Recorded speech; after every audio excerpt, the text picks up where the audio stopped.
Hey guys, welcome to my YouTube channel krishna.upsc and today I am present with a new video silent feature of the constitution।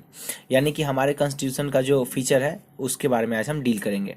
सबसे पहले हम जानेंगे feature number 1 के बारे में, that is कि हमारा जो कॉन्स्टिट्यूशन है वो लेंदीएस्ट रिटन कॉन्स्टिट्यूशन है।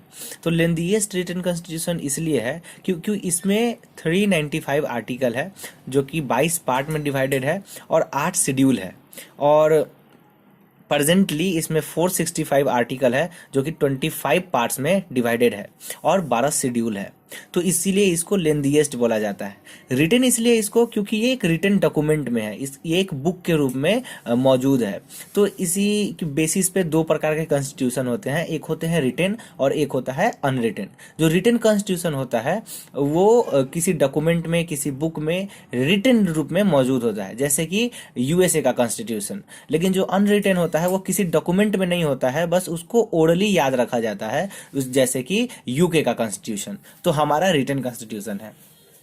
हमारे कॉन्स्टिट्यूशन में अभी तक बहुत सारे अमेंडमेंट भी किए गए हैं और 1951 से लेके अभी तक में लगभग 20 आर्टिकल को डिलीट किया गया है हमारे कॉन्स्टिट्यूशन से, और एक पार्ट को भी डिलीट किया गया है, पार्ट 7 को, और अभी तक 90 आर्टिकल को जोड़ा गया है और 4 पार्ट को भी जोड़ा गया है।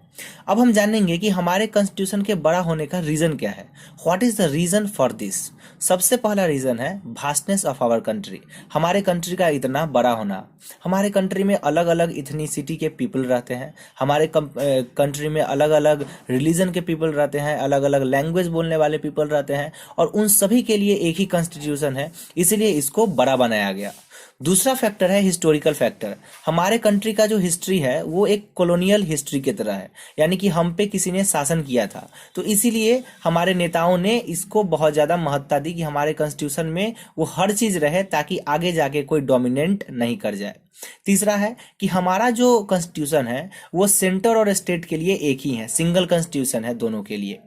जैसे देखिए, अमेरिका का जो स्टेट है और सेंटर है वो फुल्ली फेडरल स्टेट है, और उसका जो स्टेट होता है उसके पास भी अपना कॉन्स्टिट्यूशन होता है और सेंटर के पास भी अपना कॉन्स्टिट्यूशन होता है। इसीलिए उसका जो सेंटर का कॉन्स्टिट्यूशन होता है उसमें आर्टिकल कम होते हैं और वो लेंदी नहीं है। चौथा है dominance of legal luminaries in constituent assembly. कहने का मतलब कि हमारे जो कॉन्स्टिट्यूएंट असेंबली में मेंबर्स थे वो लगभग सब बहुत ज़्यादा हाईली एजुकेटेड थे और लॉयर बैकग्राउंड से लगभग बहुत सारे मेंबर थे, इसीलिए ये जो है सो इतना बड़ा है और इतना डिटेल्ड है। दूसरा फीचर हमारे कॉन्स्टिट्यूशन का ये है कि ये बहुत सारे अलग अलग सोर्सेज से लिया गया है। कहने का मतलब कि हमारे कॉन्स्टिट्यूशन में जितने भी बहुत प्रोविजंस है वो हमने अक्रॉस द वर्ल्ड के कॉन्स्टिट्यूशन से लिया है। जैसे कि फंडामेंटल राइट्स हमने अमेरिकन कॉन्स्टिट्यूशन से लिया है, directive principle of state policy हमने आयरिश कॉन्स्टिट्यूशन से लिया है, पार्लियामेंट्री फॉर्म ऑफ गवर्नमेंट हमने ब्रिटिश गवर्नमेंट से लिया है, क्वासी फेडरलिज्म हमने कनाडा से लिया है, कंकरेंट लिस्ट हमने ऑस्ट्रेलिया से लिया है, और भी बहुत सारे प्रोविजंस है। जैसे इमरजेंसी का हमने जर्मनी से लिया है, इक्वलिटी, लिबर्टी और फ्रेटर्निटी का जो है हमने फ्रांस से लिया है। तो ये है हमारे कि हमने बहुत अलग अलग सोर्स से अपने कॉन्स्टिट्यूशन में मैटर को डाला है। इसलिए डॉक्टर अंबेडकर ने कहा था कि हम ये खुशी से कह सकते हैं कि हमारा जो कॉन्स्टिट्यूशन है ये विश्व के बहुत सारे कॉन्स्टिट्यूशन का जो है एक मिलावट है। कहने का मतलब कि हमने अक्रॉस द वर्ल्ड के जो अच्छे अच्छे फैक्ट थे उसको अपने कॉन्स्टिट्यूशन में डाला है। दूसरा है कि ये रिजिड और फ्लेक्सिबल के बीच का है। कहने का मतलब क्या हुआ कि एक कॉन्स्टिट्यूशन जैसे यूएसए में होता है उसमें आप अमेंडमेंट नहीं कर सकते हो, बहुत मुश्किल प्रोसेस होता है, तो वो रिजिडिटी हो गया। लेकिन एक कॉन्स्टिट्यूशन ऐसा होता है जो बहुत फ्लेक्सिबल होता है और आप उसमें इजीली अमेंडमेंट कर सकते हो, जैसे कि यूनाइटेड किंगडम में है। तो हमने ना बहुत ज़्यादा रिजिड बनाया ना बहुत ज़्यादा फ्लेक्सिबल बनाया, हमने इन दोनों के बीच का रास्ता को अपनाया है।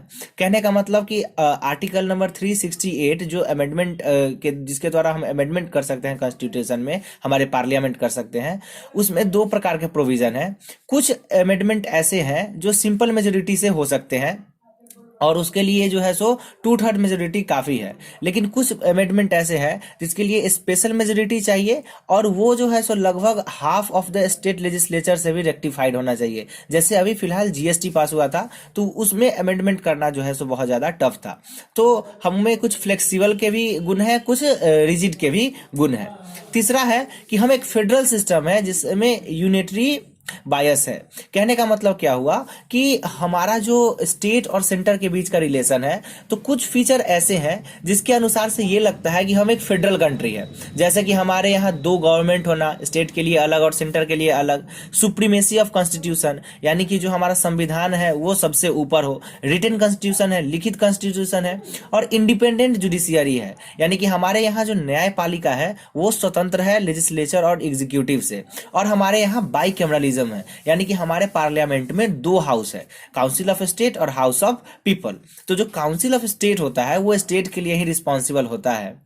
उसके बाद हमारे कॉन्स्टिट्यूशन में कुछ फीचर ऐसे भी हैं जिसके द्वारा लगता है कि हमारा जो कॉन्स्टिट्यूशन है वो यूनिटरी इन नेचर है। जैसे कि हमारे कॉन्स्टिट्यूशन का सिंगल होना यानी कि स्टेट और सेंटर के लिए एक ही कॉन्स्टिट्यूशन होना, सिंगल सिटीजनशिप कहने का मतलब हुआ कि हमारे पास एक ही सिटीजनशिप है, वो है इंडियन का, हमें किसी भी स्टेट का सिटीजनशिप नहीं मिलता है जैसे कि अमेरिका में, अमेरिका के हर स्टेट का अपना सिटीजनशिप होता है। उसके बाद हो गया कि हमारा जो कॉन्स्टिट्यूशन है वो फ्लेक्सिबल है। दूसरा हुआ कि इंटीग्रेटेड जुडिशियरी है। तीसरा हुआ कि जो हमारे स्टेट में गवर्नर का अपॉइंटमेंट होता है वो सेंटर के द्वारा किया जाता है। तो ये सब कुछ फैक्टर हैं जिससे हमें ये पता लगता है कि हमारा कॉन्स्टिट्यूशन जो है सो यूनिटरी फीचर का है। इसीलिए केसी वियर ने कहा था कि ये क्वासी फेडरलिज्म है। कहने का मतलब फेडरलिज्म तो है लेकिन थोड़ा सा स्ट्रांग यहाँ पे सेंटर है।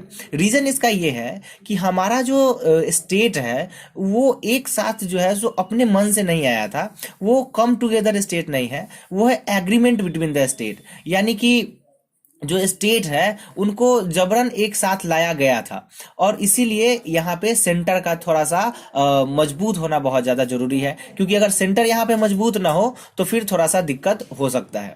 उसके बाद है हमारा पार्लियामेंट्री फॉर्म ऑफ गवर्नमेंट। हमारा जो फीचर है वो है हमारा पार्लियामेंट्री फॉर्म ऑफ गवर्नमेंट। देखिए, पार्लियामेंट्री फॉर्म ऑफ गवर्नमेंट और प्रेसिडेंशियल फॉर्म ऑफ गवर्नमेंट दो प्रकार के गवर्नमेंट होते हैं।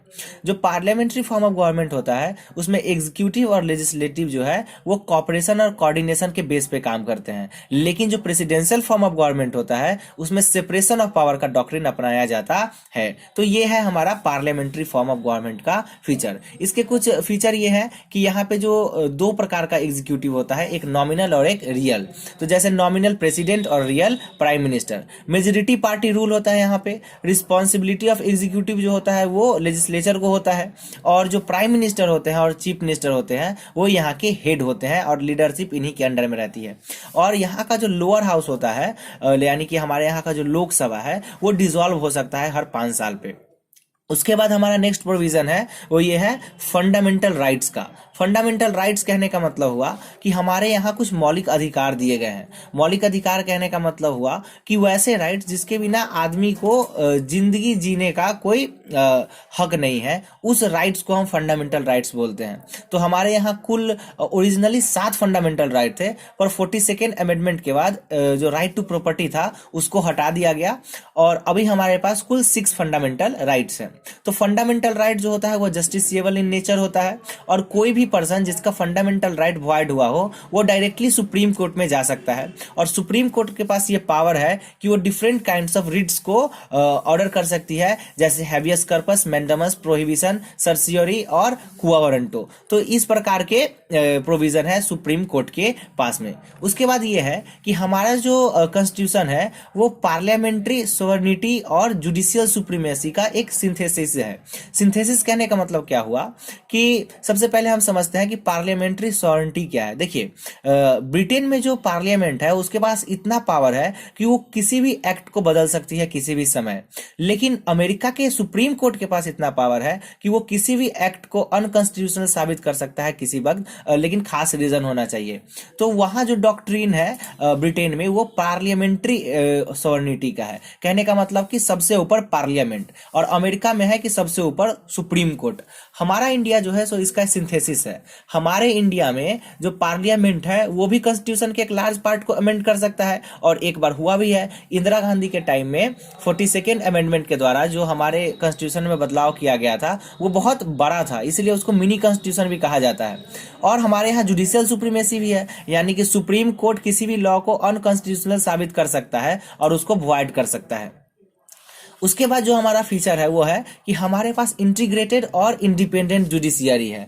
तो सबसे पहले हम ये डिस्कस करते हैं कि हमारा जुडिशियरी इंडिपेंडेंट कैसे है। देखिए, हमारा जो जुडिशियरी है वो दुनिया का सबसे पावरफुल जुडिशियरी में से एक है। इसलिए क्योंकि इसके जो जज का अपॉइंटमेंट होता है उसमें ना लेजिस्लेचर और एग्जीक्यूटिव दोनों का पार्टिसिपेशन नहीं होता है। इसके जो जज के सर्विस कंडीशन होते हैं वो फिक्स होते हैं, वो चेंज नहीं हो सकते हैं। और उनको जो पैसा मिलता है वो कंसोलिडेटेड फंड ऑफ इंडिया से मिलता है, जिसको लेजिस्लेचर चाह के भी चेंज नहीं कर सकती है। तो इसी के कारण हमारा जो जुडिशियरी है वो बहुत ज़्यादा पावरफुल है। हमारा जो सुप्रीम कोर्ट है वो इंटीग्रेटेड क्या है। इंटीग्रेटेड कहने का मतलब क्या हुआ कि हायरार्कियल फॉर्म में मौजूद है। कहने का मतलब कि सबसे टॉप पे जो है वो सुप्रीम कोर्ट है, उसके बाद जो है सो हाई कोर्ट है, उसके बाद जो है सो लोअर कोर्ट है। तो इसको हम बोलते हैं इंटीग्रेटेड फॉर्म ऑफ जुडिशियरी।